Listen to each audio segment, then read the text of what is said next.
So what should companies be doing right now to protect your data? We've got Matt Townsend, Bloomberg News, Scott Schober, Berkeley Veritronics Systems President and CEO, and Dan Kaminsky, White Ops co-founder and chief scientist. Dan, I'll start with you. And I guess one of my first questions is, was this data that was stored locally or on the cloud? And by that, I mean, was the information sort of up in the atmosphere, or was it actually on target servers on the ground? So there are very strong rules against taking the sort of data, the mag strip data, and putting it into a central location at, say, target headquarters. We have a thing called PCI that explicitly says this is absolutely not a thing that you do.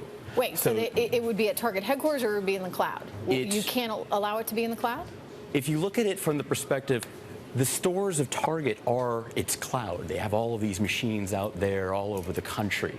Now the question is, do they send this data back up to Target? Probably not, which means that any attacker who got this information most likely broke into all of the Target stores, all of the cash registers systematically nationwide. But it was information that was being protected essentially by Target, not, say, by another by service. a centralized location or outside source. Right? That's right. That's where we're hearing that it was Target's responsibility to protect this data, not the card issuers like Visa, MasterCard, stuff like that. So, I mean, potentially, like he's saying, that it could have been one computer virus that was able to hack into their point-of-sale system and get into basically every point-of-sale device. So to see all those swipes for, over 2 weeks. That is scary. Scott, how does this even happen? It shouldn't happen, but if they let the security down, somebody technically could come in with a USB stick into a point-of-service terminal, and they could load malware in there that could infect and get through several of their servers, and that would cause a huge problem. A virus that could cause this problem to be spread out throughout the United States in all the Target locations. Now, is this, by the way, because every Target cash register, in theory, is linked back to a central source, so you get the USB into just one of them and it spreads? Is that what happens? Technically, they are all linked. You wouldn't think it'd be that easy, but it's a Windows XP based system, and you could get in there and put the right malware in. It could spread like a virus, and they could do that. And again, they want that critical track data, the mag strip on our credit card. That's got all the golden information about us as a consumer. They could take that, sell it on the black market. That's worth gold to them. I can tell you one thing. If I'm someone who shopped at Target last weekend, I'm feeling violated now. I mean, you don't want, as a consumer or as a company, this kind of thing to happen. Do you think this is going to be a wake-up call for other retailers and other companies across the board to say, you know what, we can't afford to have something like this happen to us or to our customers? Yeah, I think so, for sure. They got to spend more money on security, especially protecting the point of service there at the registers, number one. That's critical. They got to also rebuild consumer trust. I have a credit card there for the Target as well to save the 5%. You got the Target credit card. All right. I got the card. I don't know. Are you going to get rid of it? I mean, we checked frantically last night, my wife and I, to make sure we had no fraudulent charges. Fortunately, we didn't. You can check online, and they do encourage you. If you check with Target's press release and their statement, check online, make sure you don't have fraudulent charges. Number one, call if there's any suspicious activity, report it so they could stop it immediately. And really, consumers should do that. But isn't part of the issue here that a lot of companies don't want to spend? This is seen as a cost center, right? I mean, you're a corporation, and you've got to spend a lot of money to basically make sure all that information is secure.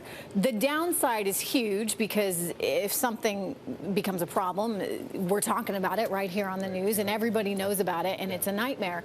But until that actually happens, what incentive do you really have to spend the kind of money that you need to spend to secure yourself? I want to be clear. There's a war going on out there, okay? I mean, 500 of the Fortune 500 are dealing with massive scale intrusions.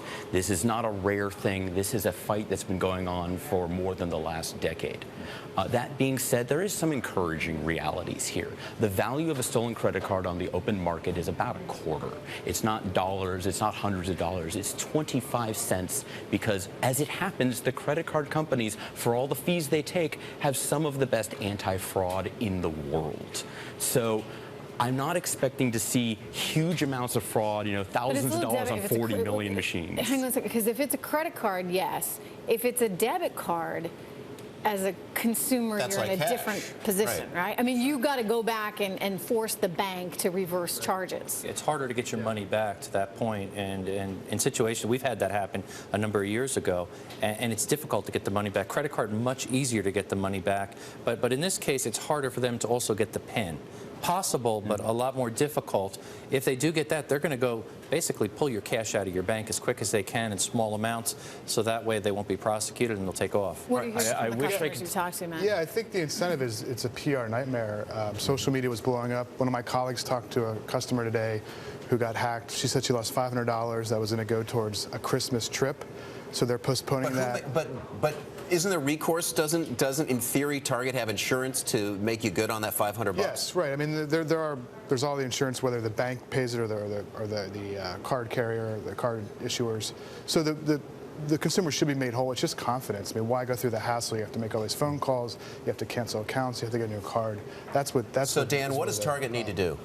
What does Target need to do? Obviously, they need to evaluate how the attackers got in, get a handle on the scope of the damage, and work to recover the faith of their customers. What I'm actually expecting in terms of the long-term effects here, there's a thing called card-present transactions. They have lower rates, lower fees. I'm expecting those rates and fees to go up and affect small businesses. There's also been a lot of work towards improving the security of credit cards themselves, moving from mag strips to what are called chip and pin or smart card systems as are used in Europe. That was scheduled for 2020. At this point, we have a greater than 10% impact on the American population. Schedules may move up. All right, thanks so much. We're going to have to leave it there. Matt, Scott, and Dan.